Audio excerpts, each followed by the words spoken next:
నమస్తే ఎట్టున్నారు బాగున్నారంతా? Mega power star Ram Charan నటించిన game changer movie pre bookings ఎలా ఉన్నాయో ఒకసారి చూద్దాం. యూఎస్లో టాలీవుడ్ మూవీస్ ప్రీమియర్స్కి ఎలాంటి రెస్పాన్స్ వస్తుందో మనం ప్రత్యేకంగా చెప్పాల్సిన పని లేదు. బాలీవుడ్ హీరోల డామినేషన్ ఫుల్గా ఉన్నా మన హీరోలు కూడా గట్టి పోటీనే ఇస్తున్నారు. ఈ మధ్యకాలంలో డిమాండ్ను బట్టి ప్రీమియర్ షోల కోసం నెల రోజుల ముందు నుండే ప్రీ బుకింగ్స్ ఓపెన్ చేస్తున్నారు. ఈ సంవత్సరం టాలీవుడ్ నుండి ఇప్పటి వరకు వచ్చిన స్టార్ హీరో సినిమాలైన కల్కి, దేవర, పుష్ప2 సినిమాలకి నెల రోజుల ముందే ప్రీమియర్ బుకింగ్స్ ఓపెన్ చేస్తే రికార్డు లెవెల్లో టికెట్లు అమ్ముడుపోయాయి. భారీగా టికెట్లు అమ్ముడవడం చూసి అక్కడ ట్రేడ్ కూడా ఆశ్చర్యపోయింది.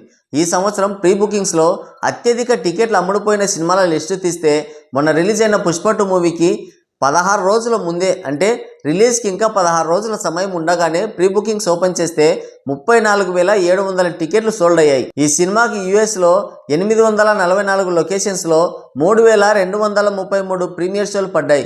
ఈ సినిమా రిలీజ్కి ముందే $9,63,192 కలెక్షన్స్ రాబట్టింది ప్రీసేల్స్ ద్వారా.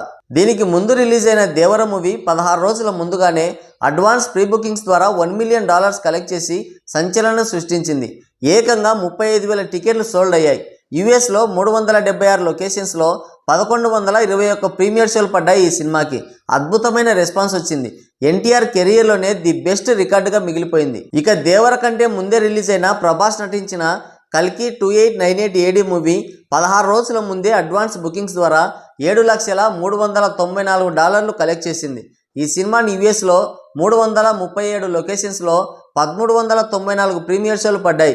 ఈ సినిమాకి 22,700 టికెట్లు సోల్డ్ అయ్యాయి. ఇక సంక్రాంతికి రిలీజ్ కాబోతున్న pan India movie game changer మూవీకి ప్రీసేల్స్ బుకింగ్స్ ఓపెన్ అయ్యి చాలా రోజులు అవుతుంది, కానీ టికెట్లు మాత్రం అమ్ముడుపోవడం లేదు. ఈ సినిమాకి 365 లొకేషన్స్లో 955 ప్రీమియర్ షోలు పడబోతున్నాయి. అయితే ఇప్పటి వరకు 7,900 టికెట్లు మాత్రమే సోల్డ్ అయ్యాయి. ఇది ఒక మిడ్ రేంజ్ హీరో కంటే తక్కువేం చెప్పొచ్చు. ఇంత ఘోరమైన రెస్పాన్స్ ఒక స్టార్ హీరో మూవీకి, అందులోనూ గ్లోబల్ స్టార్ అనే ట్యాగ్ తగిలించుకున్న హీరోకి రావడం అంటే నిజంగా దారుణాతి దారుణం. ఈ సినిమాకి ఇప్పటి వరకు కేవలం $2,40,000 మాత్రమే వచ్చాయి. ఈ సినిమాతో అనేక రికార్డులు క్రియేట్ చేస్తాడనుకుంటే డిజాస్టర్ రికార్డ్స్కి బ్రాండ్ అంబాసిడర్గా మారిపోతున్నాడు రామ్ చరణ్. ఇప్పటికైతే రికార్డ్ మిస్ అయింది. మరి రాబోయే ట్రైలర్తో ఏమైనా రికార్డ్స్ క్రియేట్ అయ్యే అవకాశం ఉందేమో చూడాలి.